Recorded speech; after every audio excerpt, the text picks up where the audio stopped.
back in the medieval times, there would be a thing called the Knights of the Round Table, composed of some of the greatest knights from across the land, far, near, wide, out, wherever you call it. The Knights of the Round Table would be a symbol, and they would have the best discussions, the best meetings, the best interactions, you name it. Well, let's take a different spin on that, shall we? We'll, instead of a medieval thing, we'll go West Virginia thing. That's how we roll here in the great state of West Virginia. We'll put our own thing together. We'll call it ours. So what I've done is this is a 2-part series, and what I'm doing is the first part is going to be with some legendary coaches. As you can see here, we got Coach Dave Rogers, Coach Mick Price, and on the phone we have Coach Rick Green from George Washington. But some of the best coaches and very successful coaches in the state. This is part 1, so we'll have this one, and we'll also have other successful coaches in part 2. We'll discuss that down the line. But for this episode, I thought, let's go old school. I like being old school, so let's go old school. So if you guys hear me in the past, I like talking about getting into the 1985 DeLorean and going back to the future. So you know what I did? I called some of the best guys that I know, and I assembled them here. This is part 1, the legendary coaches edition of Coaches Roundtable. And again, let's get right into their bios, because as always, you all know that I love bios. So let's start with Coach Rogers, and he is the winningest head coach in West Virginia high school basketball history. He has recorded 815 career wins, with 3 state titles coming in 1994, 2004, 2013, with runner-ups in 88, 90, 03, 18, and 19. He is entering year 43 as Martinsburg's head coach, 45 with the Bulldogs overall. He is actually a Martinsburg alum, and as he's been the head coach with Martinsburg, they have qualified for the state tournament 29 times, and they have had an overall record of 26 and 25, and they qualified in the COVID season. But we won't talk about that. That's in the past. But moving right along, Coach Mick Price from Ravenswood, front of this program as well. Actually, everybody's in front of this program. So Coach Mick Price entering year 45 as Ravenswood's head basketball coach. Before the Red Devils, he coached 1 season at Sistersville, and he has won 719 career games. He got his 700th career win this past season against Buffalo, and he's the 2nd winningest active coach here in the state of West Virginia. Ravenswood just finished its 100th season, and the Red Devils finished 21-5 last season, including an appearance in the Class AA Final Four. He's won 2 state titles coming in 2006 and 2009, finished as runners-up in 2008, 2017, and 2018 as well. And under the helm of being the Red Devils head basketball coach, they have qualified for the state tournament 17 times with an overall record of 15-13. And last but certainly not least, Coach Rick Green from George Washington. He's entering his 30th season as George Washington's head coach, 492 career wins. He has led the Patriots to the state titles in 2011, 2018, and 2021. Runners up in 1993, 2001, 2006, and 2012. He won the 1971 state title as a player for George Washington, and the Patriots have qualified for the state tournament 16 times under Coach Green, qualified in 2020, and they have an overall record of 20-12, and they have made the state tournament 9 times since 2010. So you're thinking, well, that's a lot of numbers, that's a lot of stats. Well, what is it all together? Well, I did the math for you, believe me. Over 2,000 career wins. Let me say it again.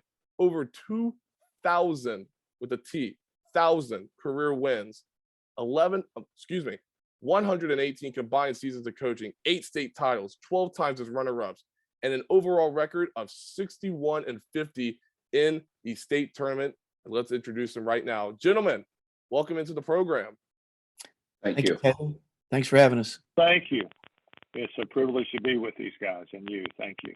Absolutely. Well, as I said before, these guys are legendary, but also I got to admit, sometimes whenever I'm on the podcast, I haven't shaved in a while, but I'll say this right here, right now. They can say yay, nay, or indifferent. Coach Rogers and Coach Price, we'll get to Coach Green in a second, might have the best mustaches in the state. I'm saying it right now. Simple as that. You want our formula? Yeah.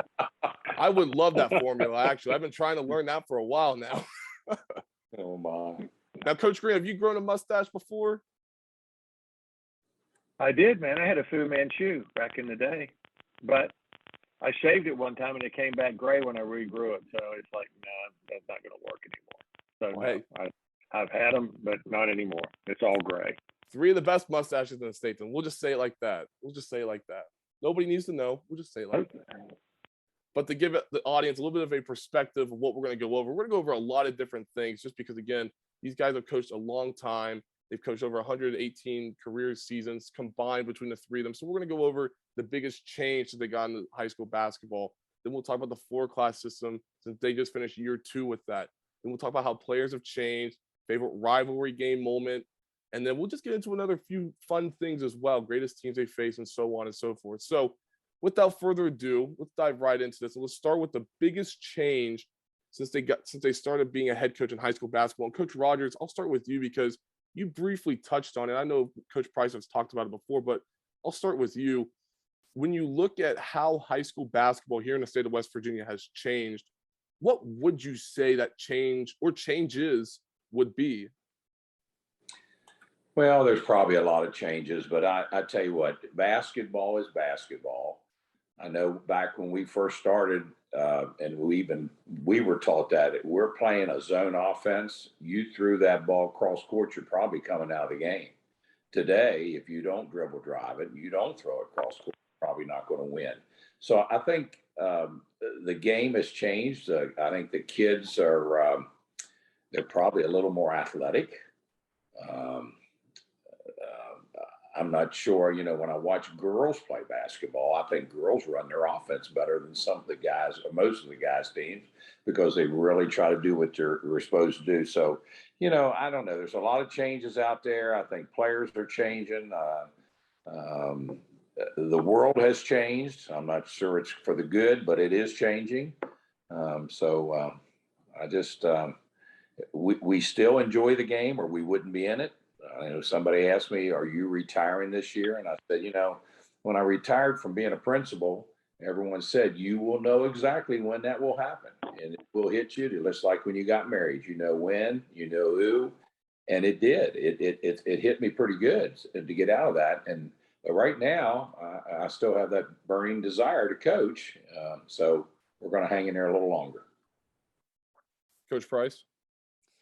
Well, I would say, when you're talking about changes since all of us started, I would say one of the changes is when I first started coaching, Bobby Knight was like the guy. I mean, his man-to-man defense and how he coached and stuff like that. And I don't know that you could do that anymore. I don't know that coaches could coach like that anymore.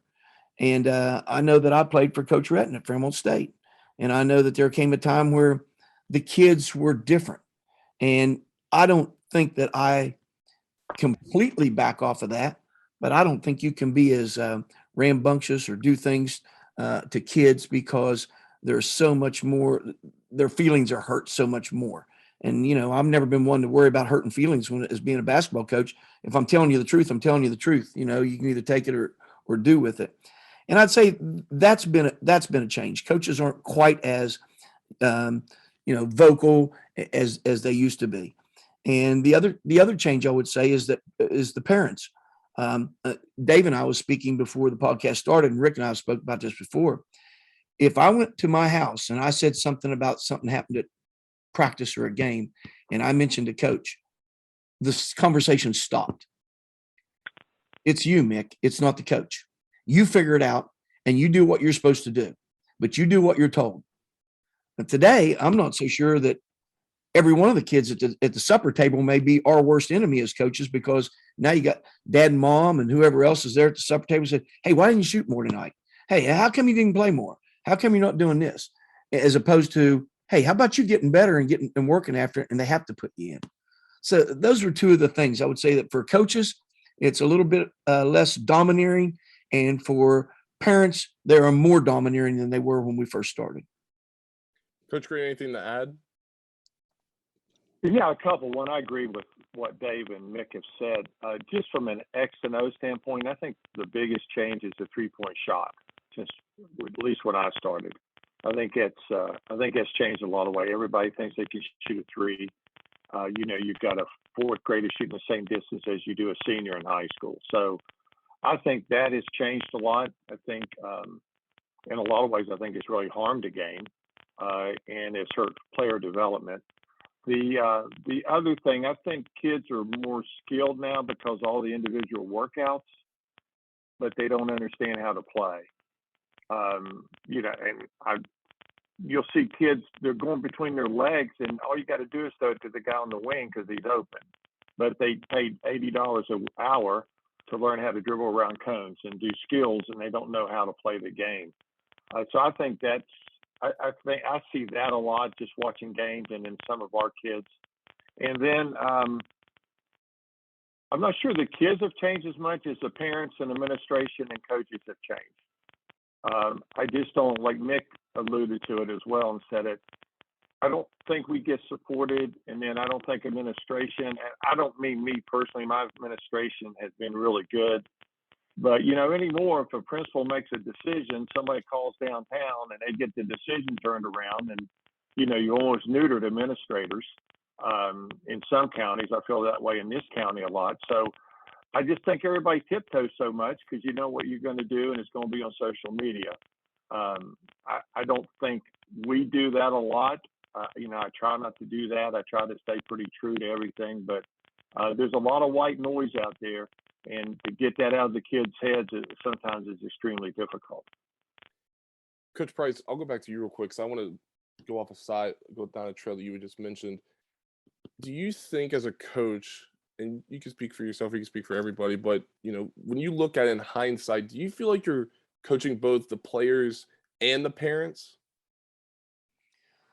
Well, that's a good question, Taylor, but I don't know that I'm coaching the parents. Now, I'll have a parent meeting or I'll send out information to parents, and I want them to know that this is about the team. This isn't about your son. This is about the team. We're going to do best. Whatever's best for this team, we're going to do.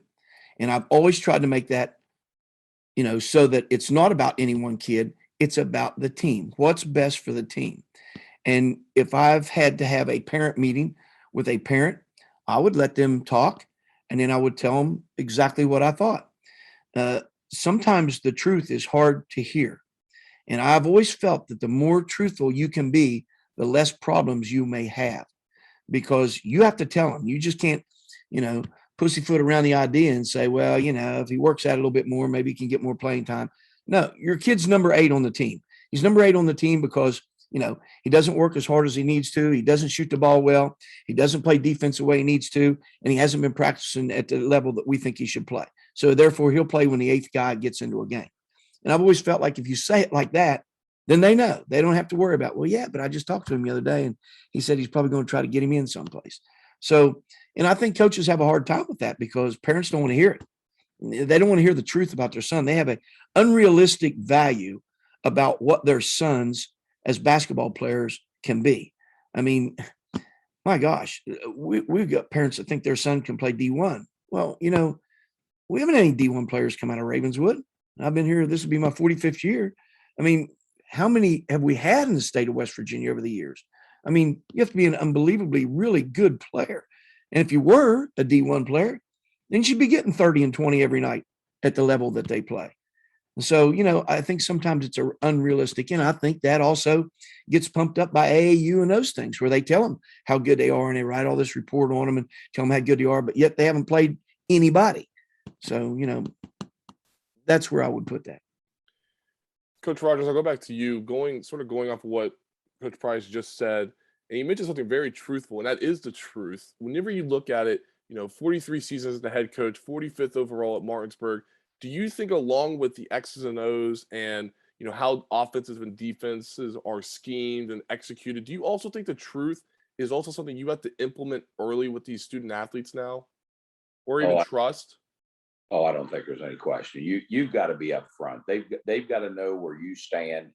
And Mick is right. I'm going to tell you what, we were talking earlier before we came on the show. I'm not sure the athletes have changed that much as what the parents do. And if the parents can see an opportunity, because if things aren't working out at your school, there's another coach at another school who's going to tell them what they want to hear. And when they tell them what they want to hear, they may end up at that school, or they may end up at a private school.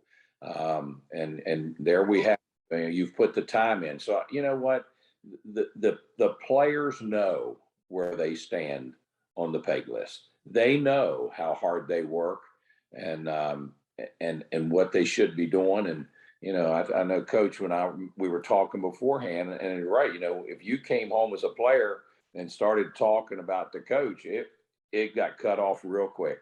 Want to know what you didn't do that you should have, or what you did do that you should have done, and get it and taken care of. But when you go home today, now the parents are saying, what's going on, whatever. Well, if you don't understand that, then again, give me a call and we'll talk about it. Not sure that they want to hear it, but yeah, you're going to talk about it. But again, it's you're back to the old adage: if you were the best player, you would be in that starting five. And if you're not the best player, then you know what? The players know who works the hardest in practice, who puts in the time, and who is going to be the better player. They know that. Coach Green, I'll go to you and sort of tailing off of what Coach Rogers just ended with that statement. You were a successful player, winning the 71 state title at George Washington, your home, your school, whatever that may be, but you also had to buy in different ways. But compare yourself and compare these kids to now, if you could, and put yourself back in your playing shoes. But what do you think ultimately led to you buying in and, ultimately listening to your coach, and just how that has changed over these years? Well, one, that was Coach Aldridge. Okay, he was. I always describe him with much affection. He was Bobby Knight before anybody heard about Bobby Knight. Yes, sir. Okay, so why did I buy in? Because you didn't have any options. You did what the man said, and then we were successful. So obviously that Brad, what he said was very good, and you did that. And that's just that's the way it was. You didn't have an option. I sure wasn't great enough to try to get my own deal cut. I was just being quiet and hanging on and trying to get some minutes. So I think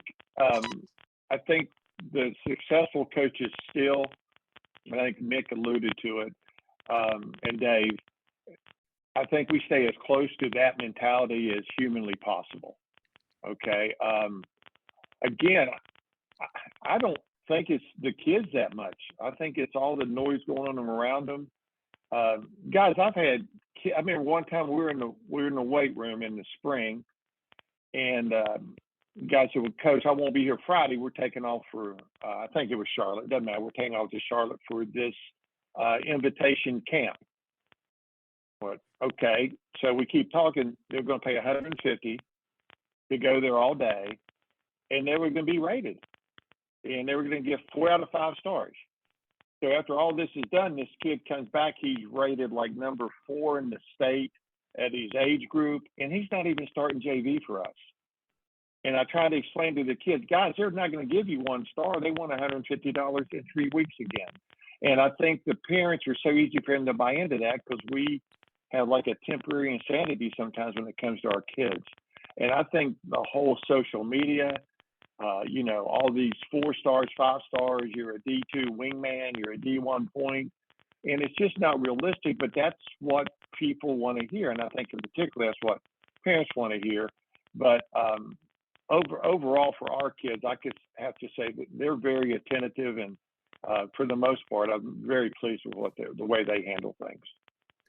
I'll open this question up to anybody that's willing to answer it, but going off of what Coach Green just said, along those lines of those rankings, along with those AAU circuits that these student athletes attend, why do you think that it's so easy for these kids to be drawn in? I guess that's a weird way of saying it, but it's true. I mean, they see the flashes, they see the lights. Social media is a big play in that as well, but why do you think these student athletes are so easily to be drawn into stuff like that? I'm just curious, because obviously technology has changed, people's personalities have changed, just mentalities have changed as well. I'm just curious as to what somebody would be thinking of that. Well, they want seen. They want attention. This is their way to get attention. I tell all of our kids, if you're good enough, they'll find you. I don't care where you're at. Look at all the guys. They found Jerry West at East Bank years and years ago. I mean, they'll find you if you're good enough. There's so much media stuff out there today, and kids think they have to be on it. They got to be rated. They got to be. You don't have to. Just play. And if you're good enough, somebody's going to see you, and they're going to find you.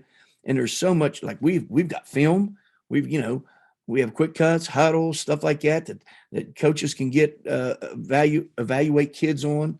They don't even have to go to the gyms as much as they used to.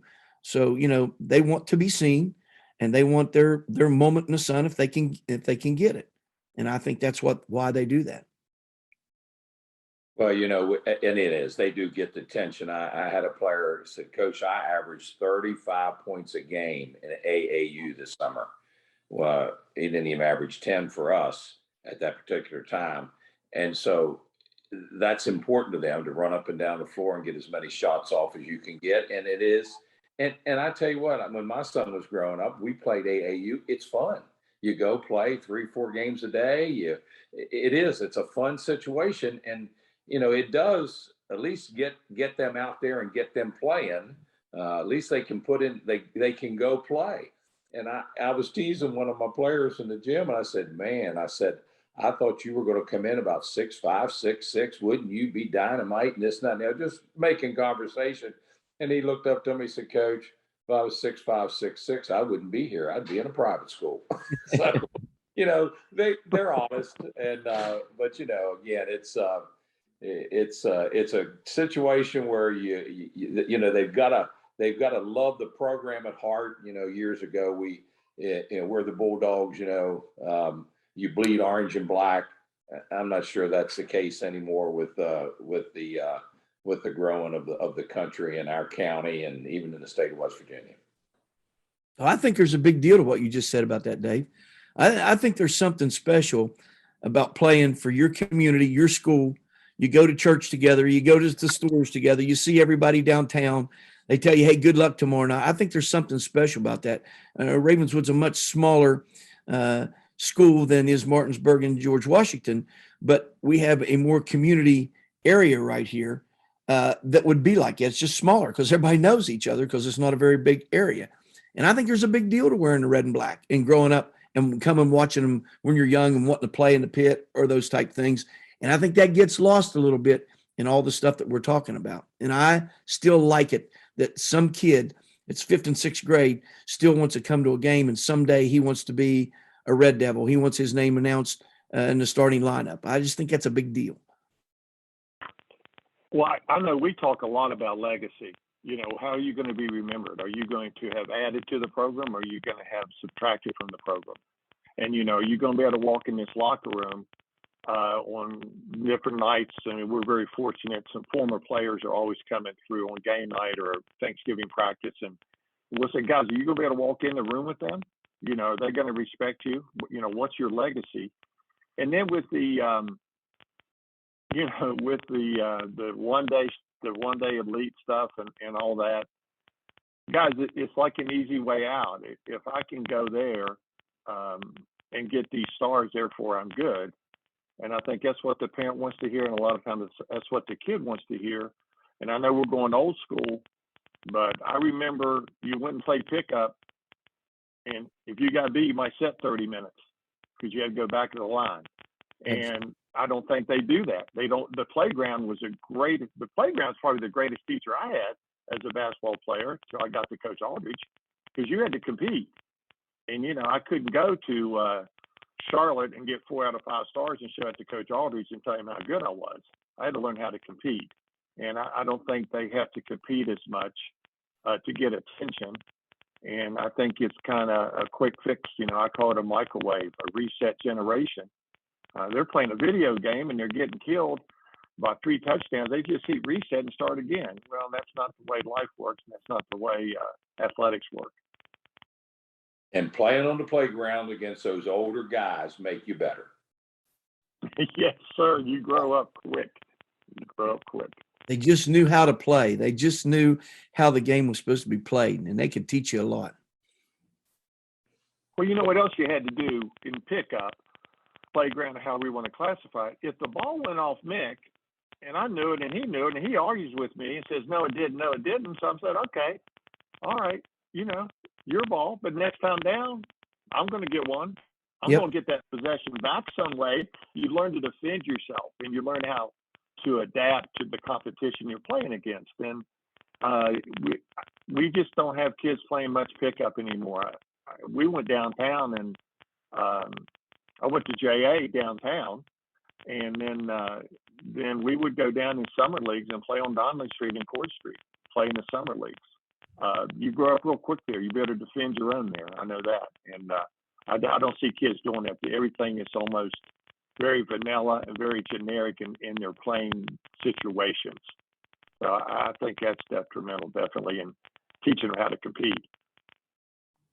And Coach Price was, and sometimes we envy people that are in those small communities and do it. We have grown so much in the Eastern Panhandle.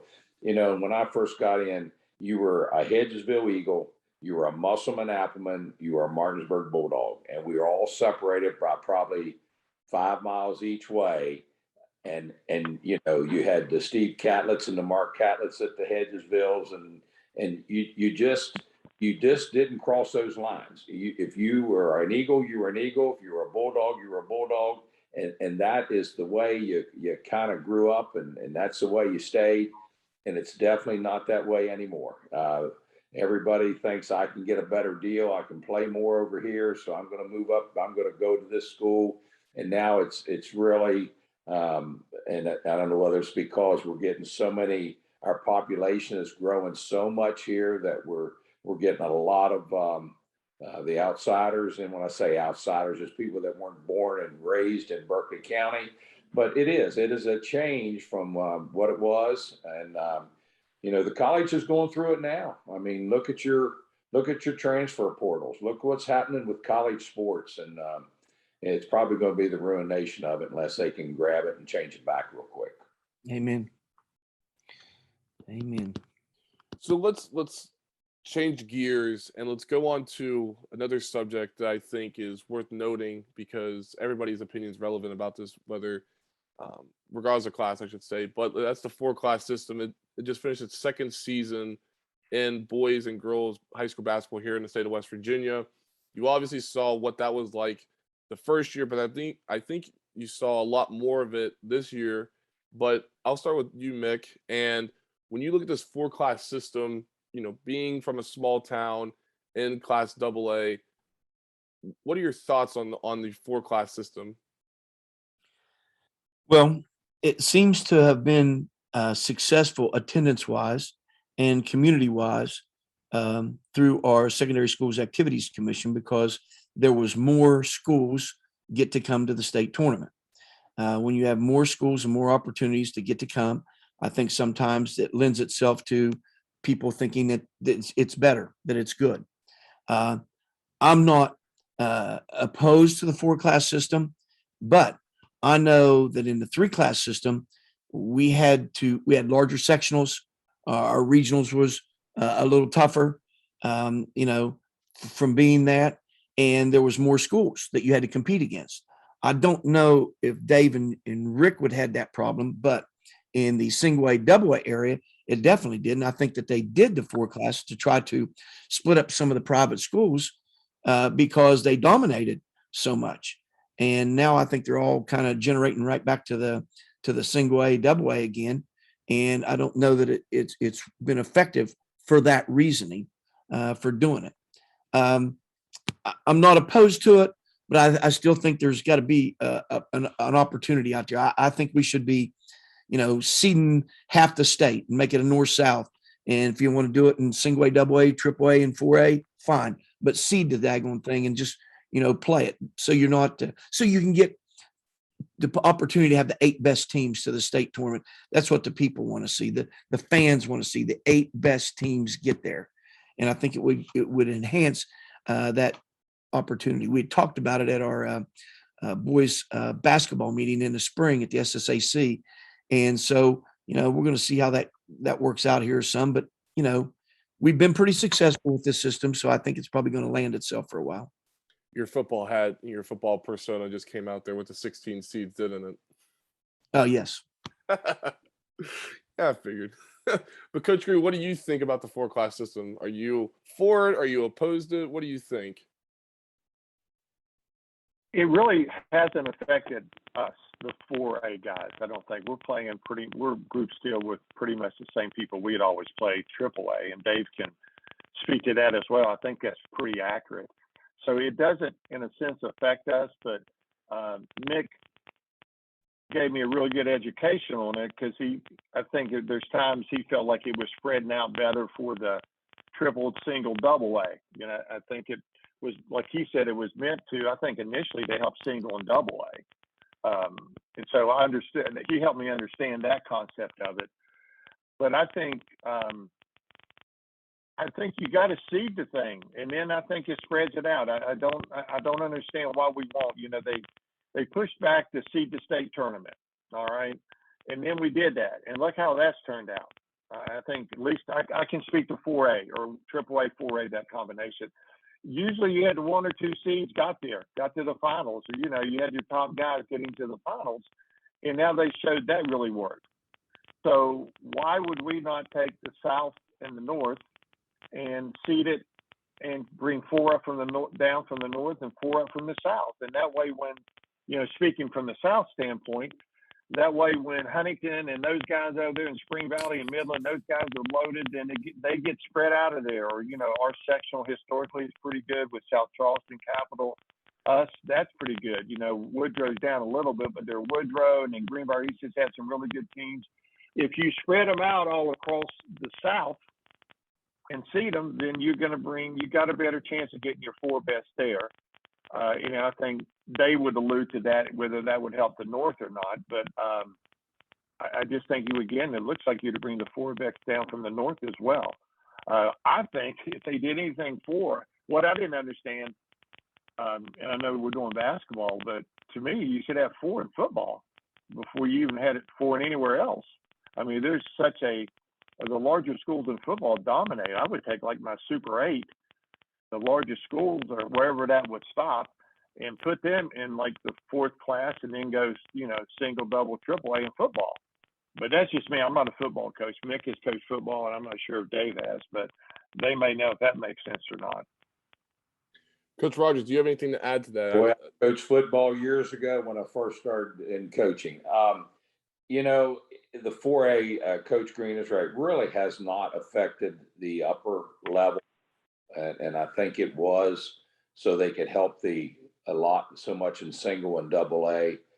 I was very fortunate to be on the board of directors for 10 years and served as president of that board twice. And believe it or not, that subject came up almost every year about what we were going to do with divisions and how we were going to split it. It had come up about seating everybody. They were worried about the travel during the week. If you're sending somebody way across the state from Berkeley County to Parkersburg or whatever, but you know, it's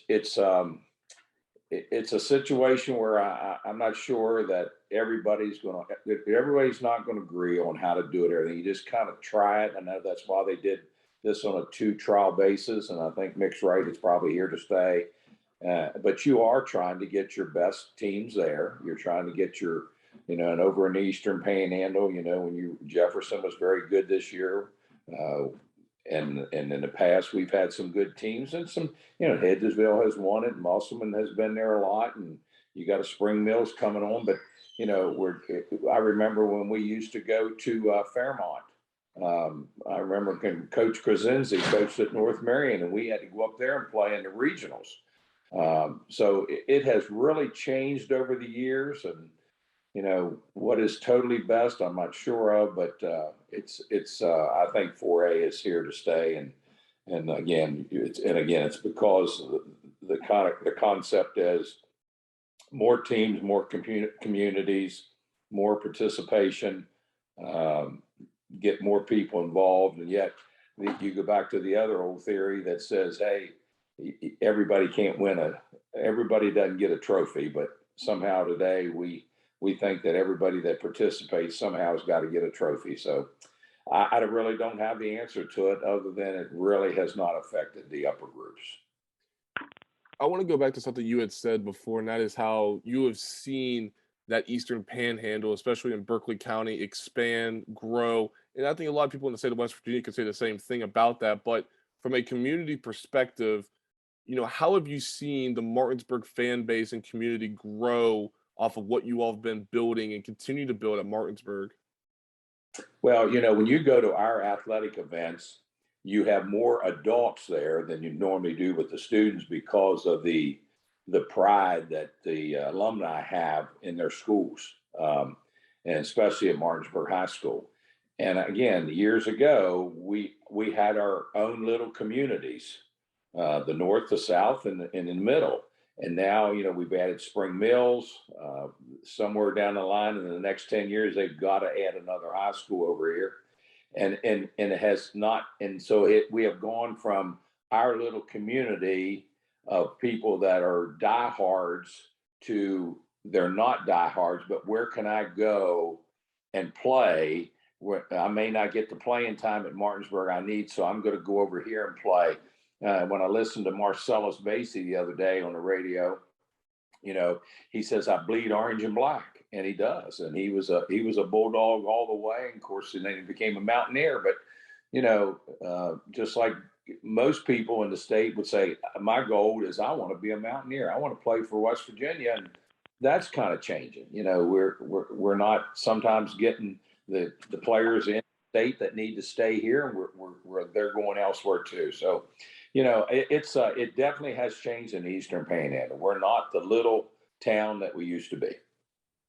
Coach Price, I want to sort of piggyback on what he just said about the alumni being a proud alum as well. He mentioned Marcellus Basie, but being able to follow you all throughout this journey, this past season of the 100th season, you guys did a lot of different great things. I know the two of us discussed it on this podcast before, but just give me your collective thoughts on how you thought you saw the alumni, you saw the community rally behind this 100th season of Red Devils basketball. One of the things that I thought was important for the 100th year of Ravenswood basketball is that we established some type of what did the history used to be like? What was it? It started in 1922, but what was it like playing in Ravenswood? So we did a documentary on it. It's on YouTube. We've got rave reviews on that thing. We had a young man that's a teacher at the school, Chase Gerald, did a marvelous job on it. And hopefully people can watch it out there. It's more about the city of Ravenswood and how it evolved and that. But we also tried to hook all those kids that played here and get them together and get them to have some type of forum where they could reach out to one another, because whether we like it or not, when these kids move on and they have families and they're away from home and they're not in Ravenswood anymore and they're in Columbia, South Carolina, or Tallahassee, Florida, or Austin, Texas, they still are Red Devils, and we need to try to get to them somehow. So we did a Facebook, and I don't even have a Facebook. I don't want a Facebook, but we did a basketball Facebook, and we had a lot of sharing on there of kids who had played here and let them know what was going on. So we had 3 throwback nights, and we brought back people from the different eras, gave them a commemorative coin that was made from down at Castilium, and tried to make a special night for all of them. And hopefully we hit the mark. I know we put a lot of work into that and trying to make it special, and hopefully hit the mark, but we've had nothing but great reviews on all of that. And Coach Green, sort of going off of what Coach Rogers and Coach Price have been talking about, that's the alumni, the community, but you had also talked about that as well. And I'll sort of just paraphrase or just try and put it into a different question, but how important is it for you to bring back these guys that went on to play at the Division III, the Division II, and even the Division I ranks? That way your players, these student athletes can see what it takes. How important is that for you as a coach? It's huge. It gives you credibility. It validates what you're trying to do. We have a little bit of the small school thing from the standpoint, we only have one feeder system. It's John Adams Junior High, and it's about a mile down the road. Not saying other kids don't come in and things like that, but the heart of our teams are always from John Adams. And they do grow up, they grow up watching guys play, and they want to come up and, now Ben Nickel, now they want to come up and wear Ben's uniform, and they come in to watch him play. So we're very fortunate, very, very fortunate that we still have that feel. We have, it's kind of all for one type thing. We have in our locker room a sign, and it's on like a raised letter type thing, and it says tradition never graduates, which is not original, but when someone comes back through, the first time they come back through, there's a burgundy pen and they have to sign it. And we now at a point where we've got to get a new board. because it's full of the signatures. So when a freshman comes in and looks at that board, he may not even know those names. It's all the way back to when I played, some of the names. But I think he gets the concept of there's something bigger than me. You know, it is about the program. And if it's not about the program, then you really you don't last very long, to be honest with you. It's got to be about GW, and you draw lines and whatever that takes. That's what it takes. Everybody has their own little pet things and all, but you would hear our kids that come back go, Coach, once a Patriot, always a Patriot. You know, and again, that's not original, but I love the thread of that as kids come back through, and they just hang out. You know, I look up and they're sitting in practice. Tino DiTrapano, Greg Reed will probably get me for this, but he's on the bench a couple of nights, okay? And we have a big timeout, and he's jumping over the top of the timeout trying to hear what we're saying. So it really is the best we can do. We try to make it like a family, an extended family. Let's shift gears yet again, and I love hearing these different stories about rivalries. Now, personally, I played high school basketball at Winfield, played against Hurricane. That was our big rival, and it always seemed like it was just always standing room. Now, whenever I talk to my dad, and he tells me the stories when he played at South Charleston, he brings up stories about how they're standing room only, and I'm just curious about what your all's favorite rivalry game moments are. And I'll start with Coach Green because he had mentioned the South Charlestons of the world, the Capitals of the world. You know, Coach Green, we'll start with you. Is there a specific moment, a specific game that just always sticks out to you whenever you look back at any of George Washington's rivals? Ron, I've been very blessed to be in a bunch of those games, and there's a lot of them. But when we were talking about this, you know, heading up to tonight, there's one, and I'll very quickly I'll try to tell it. It was 2004, about when 04, like the old guys. Okay, 2004. Ben Atkins and DJ and that team, they're juniors, and Chris Long and Andrew Payne and Tawan, they're sophomores. And South Charleston had beat us something like 9 or 10 straight times. And the last time we played at the regular season is actually down at the Civic Center for some reason, but it's a regular season game. And, you know, they've been killing us. And we get them in overtime. Something like 10-0 in overtime.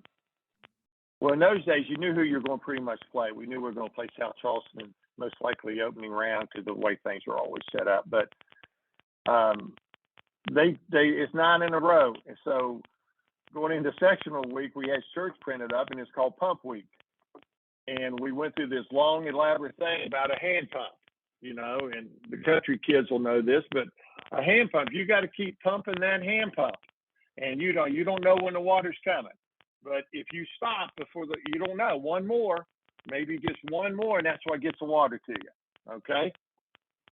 So we're playing South Charleston at Eddie King. Great game. I think it was the best team. I think South Charleston had a great chance to win the whole thing. It was Ronnie Means and those guys, Gerard Lowe, Clint, Josh Daniels. They were just really good. Well, we go to overtime, and Tawan Wallace comes running into the huddle, and he starts yelling, "Pump Week." Coach, just Pump Week. Guys, just Pump Week. Come on, we can do this. And it kind of sends chills down your body at times, and we ended up winning. And that one that sticks out because the way the kids just bought in, and, you know, they dug the shirts, and when Tawan comes in and starts yelling Pump Week, and then we're very fortunate we pulled it off and won that game.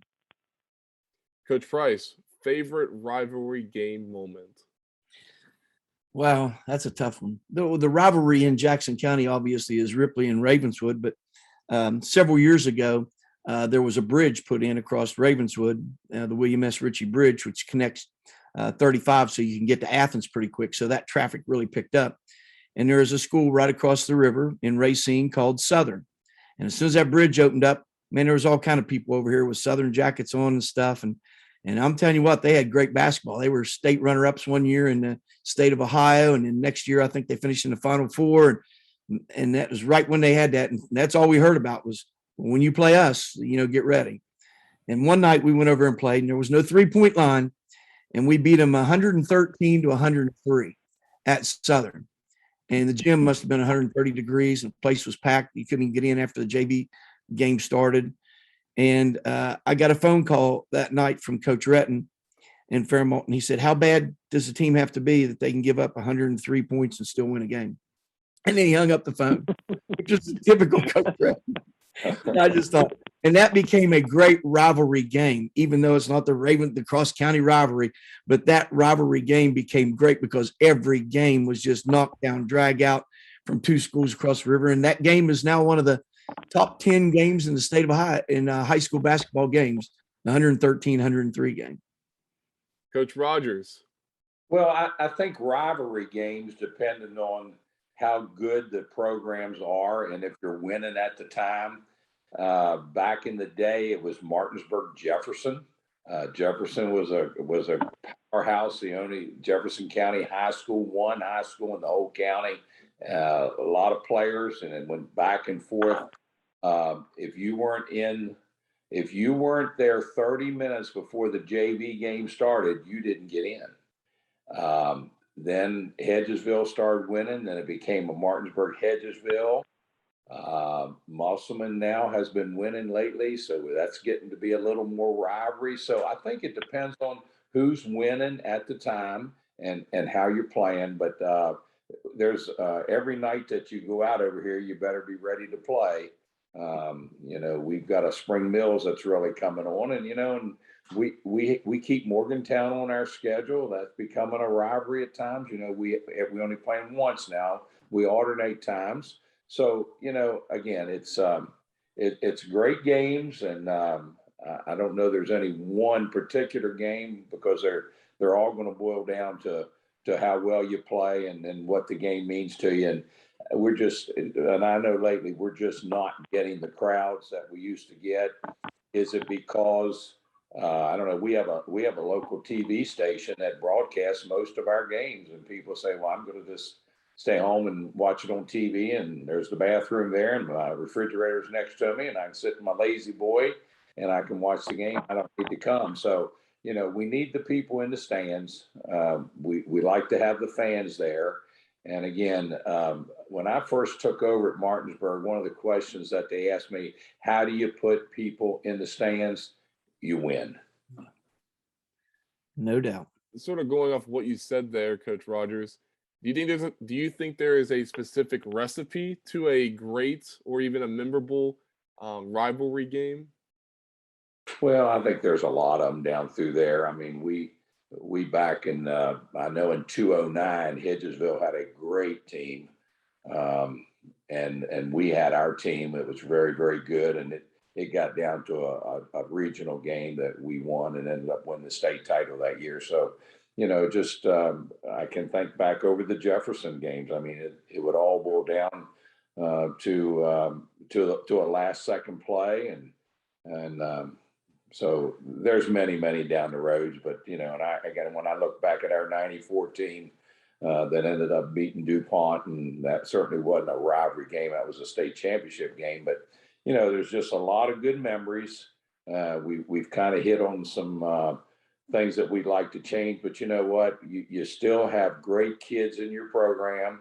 I've got some nice young kids that want to be in the gym all the time, and that's exciting to think about. And every now and then you're gonna get a ball club that doesn't measure up to what you think it should, or what you measured up to the past, and you have to live through those. But again, our kids want to play, and if you want to play, we'll put the time in with you.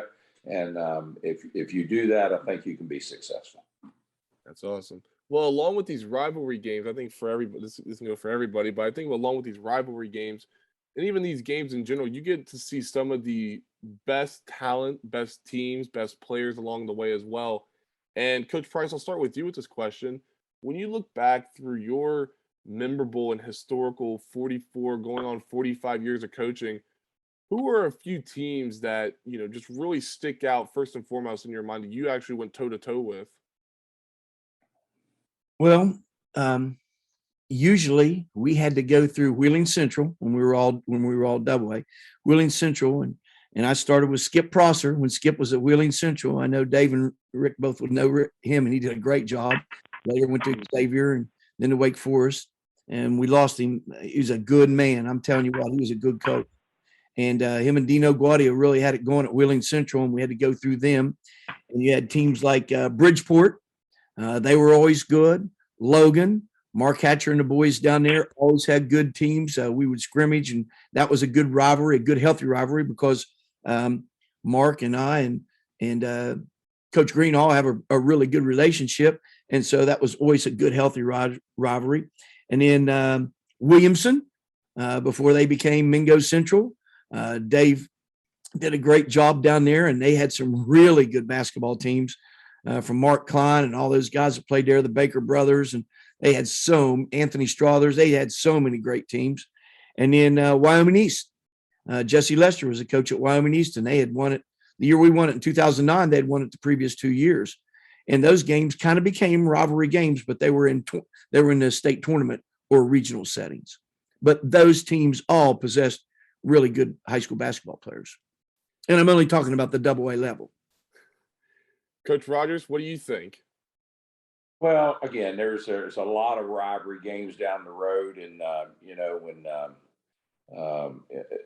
for certainly, our DuPont game was something to behold.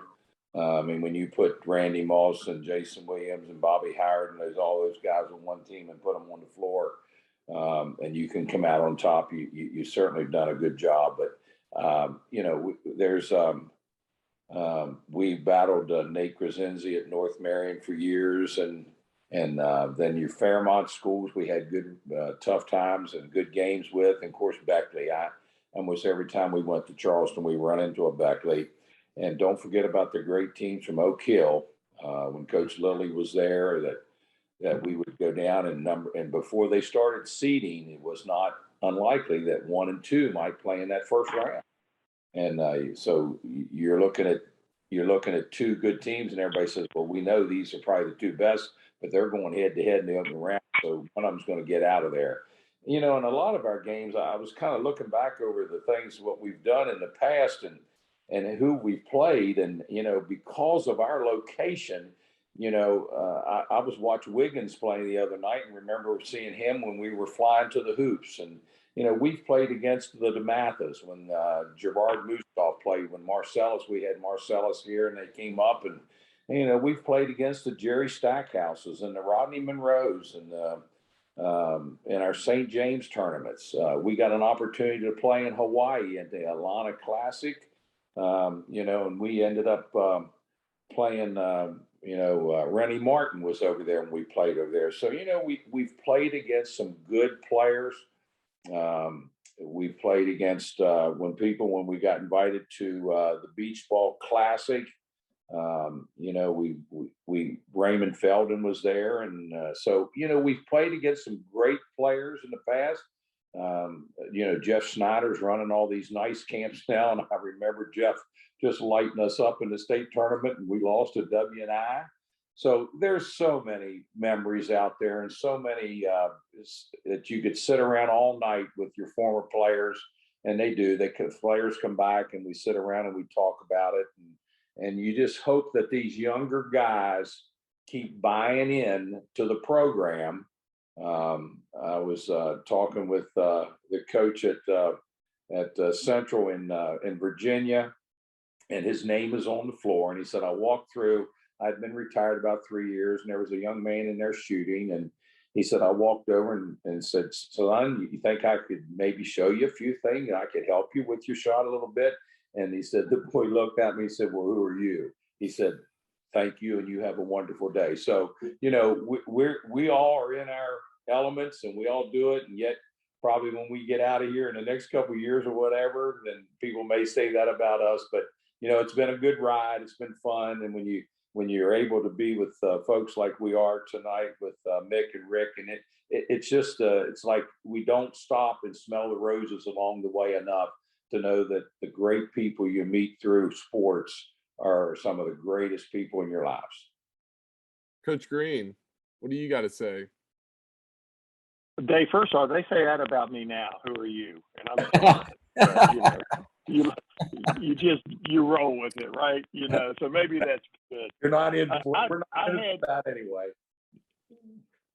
Oh, it's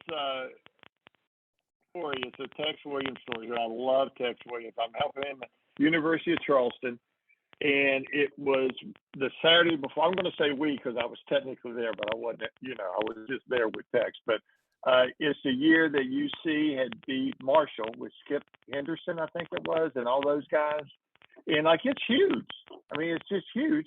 And then we practiced Sunday the next day, and Coach was taking all the coaches out. The Ponderosa up in Canal City, and it's all over the sports page, and we're strutting around and everything, and it's just huge to beat Marshall. And we're walking in, and this young man, the young man comes up to Tex and says, "Coach," oh yeah, man, I remember I had you when I was teaching, da da da da. And the guy goes, "Coach, what are you doing now?" And it's like, wow, it taught me. And it was really good that we're in our own little worlds. And, so I always I call it the Tex Williams moment. Somebody will say, "Are you still coach?" It's like, yeah, I'm still doing it. So those are Tex Williams moments. But very quickly, I'm glad Dave mentioned, because I had it down on, as teams as Jim Lilly's Oak Hills teams. There was not, my first time at GW, it's when those teams were big and we played them and with PJ and those guys. But I think the thing that stood out to me, other than they were really, really good, is there wasn't a better gentleman I ever met in a game than Coach Lilly. He was old school. He met me he wanted to know when I got there. And as soon as they told him we had arrived, he came and, sat and talked with me. And he wanted to sit and talk during the JV game. Which was great for me because I was just soaking stuff up. And you could ask him something. You're going to play him. I mean, he knew this better, but you could ask him stuff. And Coach Stover, his early 80s team at Stonewall, and again, the same way. He would greet you when you got there, and you sat with them during the JV game a lot of times, and they just wanted to talk basketball. So I'll stop on that. But there's others, but those early 80s Stonewall teams and Coach Lilly's Oak Hill teams. All great teams. I appreciate you guys sharing that. But I'm going to throw a curveball at you all. I'm going to end on this note because I think this is the best way to end this, because I think you all keep mentioning it. I just really want to get your all's perspective on this. And, Coach Green, I'll go back to you whenever I say this. You were able to win a state title, George Washington. You were able to win multiple state titles as a head coach now. But looking at the whole state, I'm going to ask all three of you this, but Coach Green, looking at the whole state of West Virginia, people always talking about how Ohio has this, Kentucky has this, Pennsylvania does this differently or whatnot. But in your eyes, what makes West Virginia high school basketball so special? I still think, even though we're bigger schools and all, and what Dave was mentioning, Eastern Panhandle, we feel that here. I still think there's a lot more pride in your local school. Not like it used to be, but I do think we have a lot of that. And I think we have pride as West Virginians that we want. I always want if Dave travels out of state, I want him to win. I don't care if he would be our arch rival or even South Charleston and even Capital. If they travel to Kentucky, I want them to win because they're representing us as well. And I just think it's part of our work ethic and our pride that we have in the state. I know that's kind of a big picture type thing, but I think it's just a thread that we as West Virginians have in our own people. And I think we take a lot of pride in that. I always tell everybody, they ask me, we don't have as many good teams as other states because of our population, but almost any year you take our top two teams, whatever division they may be or class, and they'll go play with anybody else in any state. I'm a firm believer in that. So I just think we have really good basketball, and I think it's a credit to our kids, and I think we have some great coaches as well. Coach Rogers, what do you think? Well, I just think that, again, Coach Green is correct. There's a lot of pride in the state of West Virginia. I think our state tournament, I think there's people, other states that come in almost every year to look at our state tournament and try to mimic that. It's not just a state tournament, it's a festival. The people that like to, I always say, eat, shop, and watch basketball, you're going to be in Charleston over those times. I mean, we're up here on the Maryland and the Virginia border, and it is tough to see their state tournament because you may have one class they're all at different places. They're all not together. So you can't go watch what all is best in Virginia or what's all best in Maryland. I mean, and I can get to our University of Maryland where they have some, and in Harrisonburg. I can get there quicker than I can come to Charleston to watch a state tournament. But our state tournament is a festival, and it's a time where everyone comes together. You look forward to talking to your comrades and watching other teams, and I just think we've done it right. And I think as long as we continue to do that, and we are West Virginians, we are tied together. The loyalty is there. We're going to be great. Coach Price? Well, my takeoff would be on what Dave just mentioned. The first thing that I wrote down when you asked that question was the state tournament. And I've had friends of mine that coach in other states that come back and say, this is the way it should be. It's great. And there's no doubt when they can come and they can see. The other thing I would say is that I don't know. And of course, Dave's situation is unique in the fact that they has to go so far to get to the state tournament. But when you have the small schools in our state come to the state tournament, they bring everybody. I mean, everybody. There's nobody left in town. It's a big deal for these smaller schools to get to the state tournament because it's not like it happens all the time. And I think that buzz that it creates in your community and the school and getting there, and even if they advance and move on, I just think it really makes it special. And I know in Ravenswood, the years that we have been able to go to the state tournament, we don't take it for granted. And I think it's a big deal. It's a big deal in our community, and everybody gets behind it and gets excited, and they sell shirts and all kind of stuff and have stuff for the kids. It's a big deal. And then to come to the state tournament, I don't think anybody does it better than West Virginia, the basketball tournament. I know many people. I'm originally from Mannington in Marion County. I know many of the guys from Mannington, and they're North Marion guys now, but they come every year. They don't want to just see who's in the area. They want to see the whole state, anybody that represents it. And they love it, and they stay down there. And like Coach said, they basketball, eating, and going to sleep and getting up and doing it again the next day. They love that.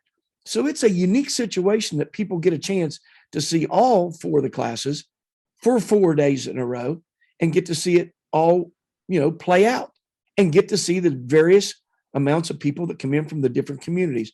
And I think that is certainly special. I know that on our wall in our dressing room, there's a picture of the Charleston Civic Center. That's where we want to be. That's where we want to be in March. And it's always going to be like that. And I know that when we break a huddle, 1, 2, 3, and it's Charleston. It's all about getting to the state tournament because it means that much in our program, and it means that much to our community. I don't know how you would run a state tournament better.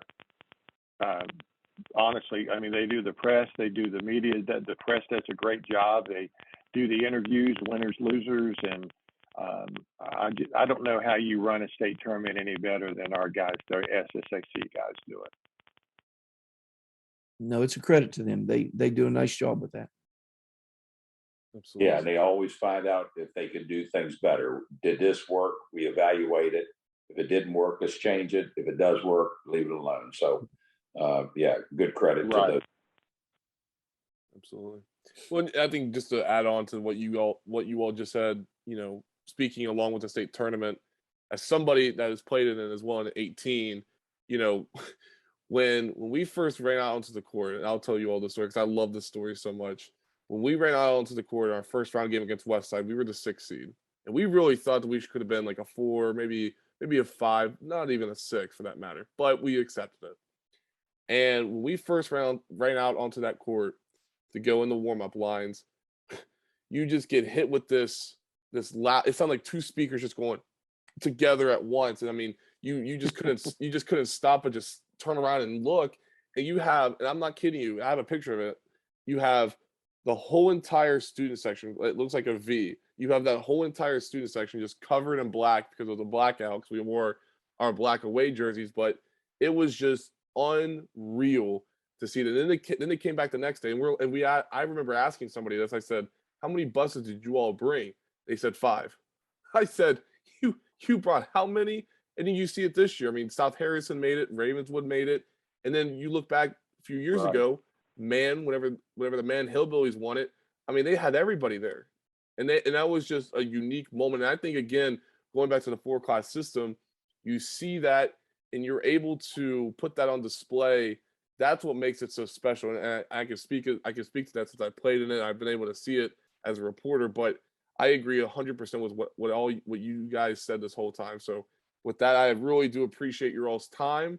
This was definitely something I can definitely cross off my bucket list as a journalist, and that is talking like this in a roundtable kind of fashion. But thank you all so much for doing this. Well, thank you, Taylor. Appreciate it. And it's always great being with Rick and Dave. I mean, these are two guys that I always have looked up to, and I think the world of them, and I know what kind of job that they do, but I know what kind of people they are, and it's always to be on here with them. It's an honor. Well, the same here. Same thing for me, guys. Yeah, my Go same ahead, Dave. Go ahead. It's just wonderful to be with those guys. And, I think and we're not the only three, there are a lot of others out there that you hope that when you leave this game, people will say, we did our job with class and we did it with dignity.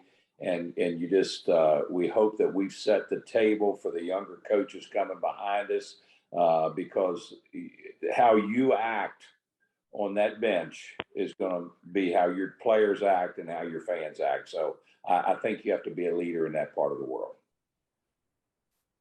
Well, guys, it's been a privilege from my standpoint to be with you guys. And Taylor, thank you. Guys, it's a privilege to coach, in my opinion. We think what we get to do, we get to spend the majority of our lives with some of the best young leaders that's ever going to be in this state or nation. And so I just think we're really blessed to be able to do what we do and the relationships we build, because it's really about your former players and relationships. So, Taylor, thank you for the invitation. It's really been a privilege. Thank you. Thanks, Taylor. Absolutely. Thank you. Absolutely. That will conclude episode 109 of Hoops Across the Mountain State with our veteran edition, our part 1 edition as well of Coaches Roundtable. And this will also be a prolonged 4-part series as we'll talk with newer coaches, younger coaches as well. Next part, then we'll talk with an official, and then hopefully we'll get Bernie Dolan on to cap off this 4-part series. And I'm excited to see where this goes. So come along on the journey with me as we continue on this series, and I will catch you all next time on episode 110 of Hoops Across the Mountain State. Thanks again to Coach Mick Price, Coach Dave Rogers, and Coach Rick Green as well. And this was awesome, a privilege as well. And again, I will see you all next time in the next episode of Hoops Across the Mountain State.